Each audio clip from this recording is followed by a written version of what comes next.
The announcement came with less than 2 hours to spare.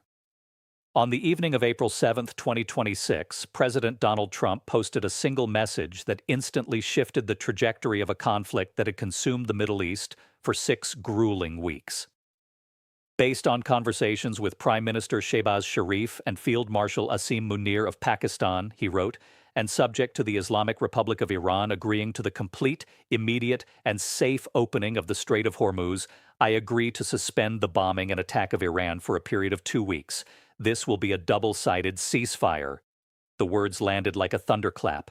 Just moments earlier, Trump had warned that a whole civilization will die tonight, never to be brought back again, if Iran failed to meet his 8 p.m. Eastern Time deadline. The threat was explicit. Without a deal, the United States stood ready to strike power plants, additional bridges, and other critical infrastructure that could cripple Iran's ability to function as a modern state. Instead, in a stunning last-minute reversal, the president accepted a Pakistan-brokered proposal that offered both sides a temporary off-ramp from what had threatened to become one of the most destructive chapters in recent Middle Eastern history. Iran's response followed quickly. Foreign Minister Abbas Araghchi confirmed that Tehran would allow safe passage through the Strait of Hormuz in exchange for the 2-week suspension of U.S. and Israeli strikes on Iranian infrastructure. The agreement, tentatively referred to in diplomatic circles as the Islamabad Accord, incorporates elements of Iran's 10-point plan. That plan calls for an immediate end to attacks, the lifting of certain sanctions, compensation for war damage, release of frozen assets, withdrawal of U.S. combat forces from regional bases, and, according to some Iranian officials, acceptance of limited uranium enrichment under international monitoring. The ceasefire is explicitly conditional and temporary, designed to create space for broader diplomatic talks scheduled to begin in Islamabad later this week. This breakthrough did not emerge from nowhere. For 6 intense weeks, the conflict had intensified with devastating speed. U.S. precision strikes had targeted military sites on Karg Island, the strategic hub that handles nearly 90% of Iran's oil exports, while deliberately sparing the oil terminals, storage tanks, and loading piers themselves. Israeli aircraft had hammered railway bridges and logistical nodes across central and northern Iran, including key segments near Kashan, Qom, Karaj, and Tabriz. Iranian officials, facing the prospect of power outages and infrastructure collapse, had taken the extraordinary step of calling on civilians, young people, athletes, students, and professors to form human chains around the country's power plants. The images of ordinary Iranians linking arms in Tabriz and other cities became a visceral symbol of national defiance and desperation in the final hours before the deadline. The economic toll of the strait's effective closure had been immediate and global. Roughly 1/5 of the world's oil and liquefied natural gas normally flows through that narrow waterway. With shipping heavily restricted, Brent crude prices surged above $100 per barrel, gasoline futures climbed sharply, and supply chains for everything from fertilizer to helium were disrupted. Stock markets in Europe and Asia opened lower as investors braced for prolonged volatility and higher energy costs that could ripple into inflation and slower growth worldwide. The pause in hostilities now offers a fragile lifeline to those same markets, though analysts caution that any violation could send prices spiking again within hours. The role of Pakistan in brokering the deal has drawn particular attention. Islamabad, which has maintained quiet back channels between Washington and Tehran for years, stepped in at the 11th hour. Pakistani officials reportedly urged Trump to hold off on the planned strikes, proposing the 2-week window as a face-saving measure for all parties. China, a key Iranian economic partner, is also understood to have supported the framework behind the scenes.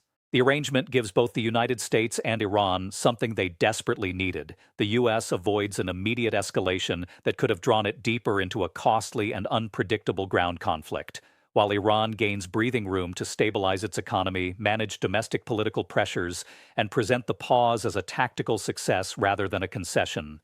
Yet the ceasefire is far from ironclad. Israeli officials have expressed deep reservations, warning that a 2-week pause could allow Iran to reconstitute forces, reposition mobile assets, or strengthen proxy networks in Lebanon, Yemen, and Iraq. Reports of isolated tensions and minor incidents in the hours after the announcement suggest that not every commander on the ground received the message simultaneously. The agreement explicitly suspends strikes on infrastructure, but leaves open the possibility of continued operations against active threats. Iranian hardliners have already begun framing the deal as a temporary tactical retreat rather than a strategic concession, while some U.S. voices question whether Tehran will honor the reopening of the strait in good faith. For 6 weeks, the world had watched a conflict that began with targeted strikes on underground missile complexes spiral into a broader contest over energy arteries, logistical lifelines, and the very infrastructure that sustains a modern nation. Trump's earlier rhetoric, "A whole civilization will die tonight," had raised the stakes to an almost apocalyptic level, prompting strong rebukes from Democratic lawmakers, international observers, and scholars of military law concerned about the humanitarian and strategic implications.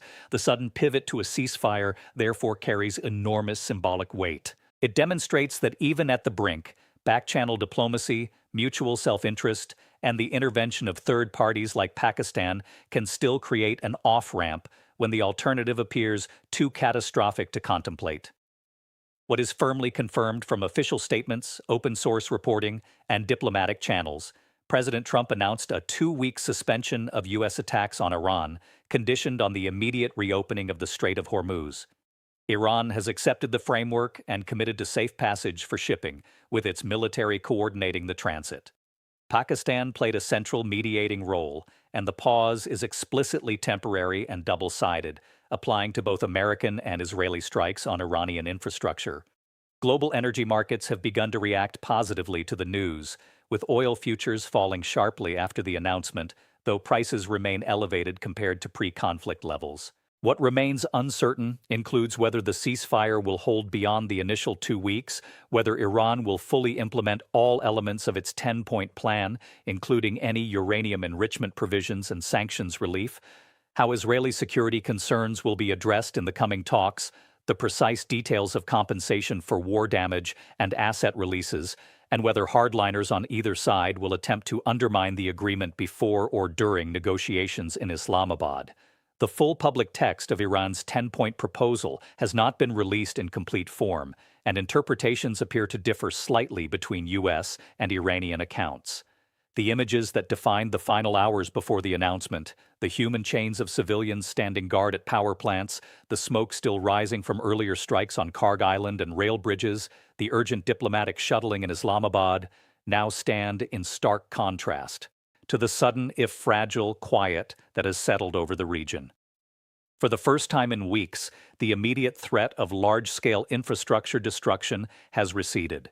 Families in Tehran and Tel Aviv, investors in New York and London, and energy traders worldwide are breathing a collective, if cautious, sigh of relief. Yet this is not peace. It is a pause, a fragile, conditional 2-week window in a conflict that has already redrawn the strategic map of the Middle East. The reopening of the Strait of Hormuz will ease immediate pressure on global energy supplies and allow tankers to resume safer passage, but the underlying grievances, sanctions, proxy networks, nuclear ambitions, regional influence, and competing visions of security remain unresolved. Diplomatic talks in Islamabad will determine whether this ceasefire becomes the foundation for something more lasting or merely a brief interlude before the next round of escalation. The story of April 7, 2026 will be remembered as the night the world stood on the edge of a far more destructive phase, only for last-minute diplomacy to pull it back from the brink. President Trump's decision to accept the Pakistan-brokered deal, Iran's willingness to reopen the strait under coordinated military oversight, and the collective desire to avoid the unthinkable have created a narrow path forward. Whether that path leads to genuine de-escalation, a broader regional settlement, or simply delays the next crisis remains to be seen in the days and weeks ahead. For now, the guns are largely silent. The tankers may soon begin moving freely through the Strait of Hormuz once more. And the human chains that formed around power plants in Iran may stand as a powerful reminder of how close the region came to catastrophe, and how quickly the calculus can shift when the stakes are measured not just in missiles and bombs, but in the daily lives of millions and the stability of the global economy. The ceasefire is temporary, The talks are just beginning, and the world, once again, is watching closely as this fragile moment of restraint unfolds.